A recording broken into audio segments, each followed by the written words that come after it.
Most people own a drill driver, but are you using it correctly? There are two features that most DIYers and even professionals either don't use enough or they don't use it properly. Today, we're going to go over what they are and how to use them properly.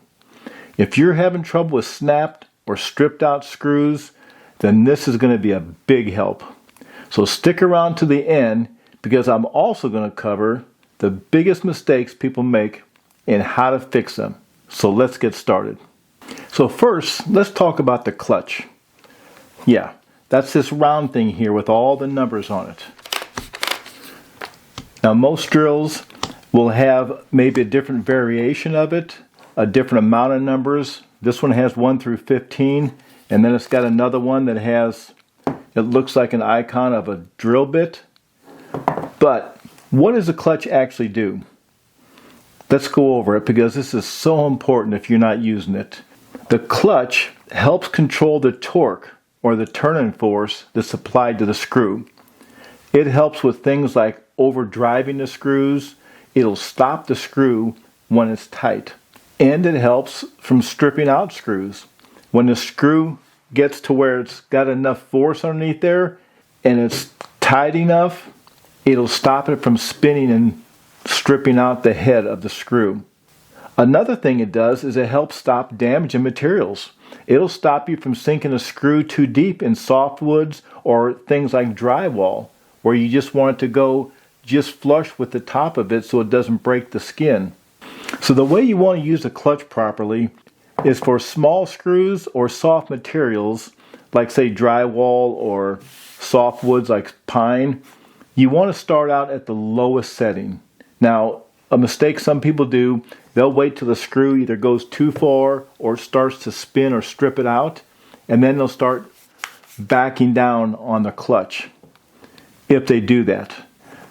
But what you need to do is if you start out at the lowest setting, you start out at number 1, you can see just with your hand, you can stop the drill from spinning.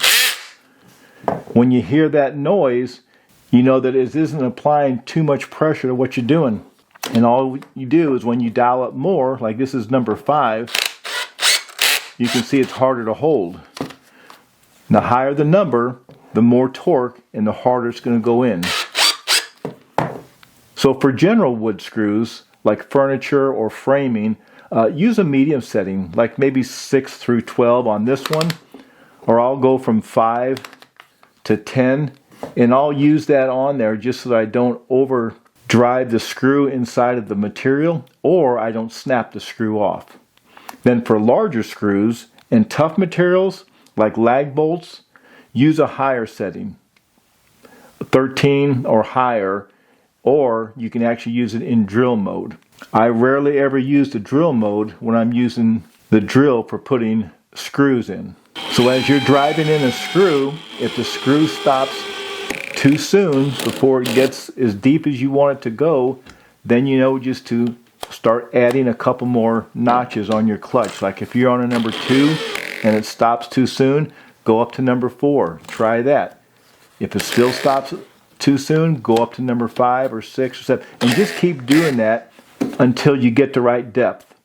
And the nice thing about that depth will normally be the same for putting all the screws in that wood. Now it could change. If you hit a hard part like where there's a knot or something, it's going to take a little more torque from your drill driver than if you're putting it in a soft part. But it gives you a real good indication. Now the second thing, let's talk about the transmission or the speed control.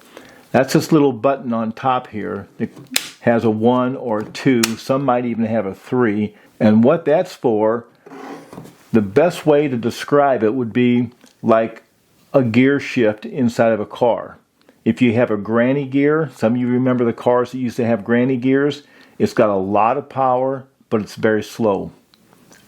Or you can put it in overdrive and you get a lot of speed, but it doesn't have a lot of power like going up a hill. You have to downshift again. So that's what you use this for. Let's talk about some of the most common mistakes people make and how to fix them. The first mistake that will ruin a lot of screws when you're trying to drive in a screw is by using worn out bits. Bits are not that expensive. You can buy them in packs like these that are pretty decent price. Anytime you see your screw bit starting to get worn, take it out, throw it out, and put a new one inside there. The second mistake I see people make is not using one of these. And this is a bit holder, or some people call them an apex. But what it does, instead of putting in your bit like inside this drill, where if you need to change it, you've got to unscrew and then put it back in there and put a new one in. These just pop out and you can pop a new one in real quick. They're held in there magnetically, or some of them have an O-ring that holds them in. The next most common mistake I see is using the wrong size bit. The bits have different numbers on them. This one is a PH3. The PH just stands for Phillips head. But there's a size number 1, 2, and 3. And those are the normal ones I always use. The 3 is the largest ones for a large screw. Where this, it won't fit in here.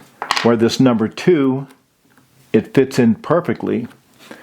But if I was going to use a size number 1, it's way too small and it will spin and strip out your screw real fast.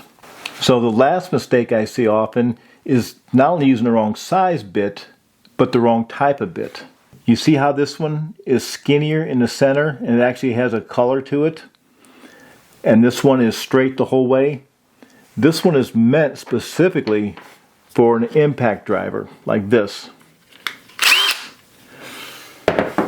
And it can handle more torque that the impact driver will give, so it doesn't snap the bit. If you've ever had a tip snap, it's usually because you're probably using your impact driver with just a normal bit that's supposed to go inside your drill. So there you have it, the 2 most misunderstood features of your drill driver. So which tip helped you the most? Let me know in the comments below. And if this video helped, hit the like button and hit that subscribe button if you haven't done that yet. It really helps support the channel. If you're interested in finding any of the tools I've used in this video, I'll put a link to them in the description. If you haven't seen some of my other videos, I'll also put a link to those in the description below. One might be just the video that you need to help you with the project that you're working on. So thanks for watching, and as always, God bless.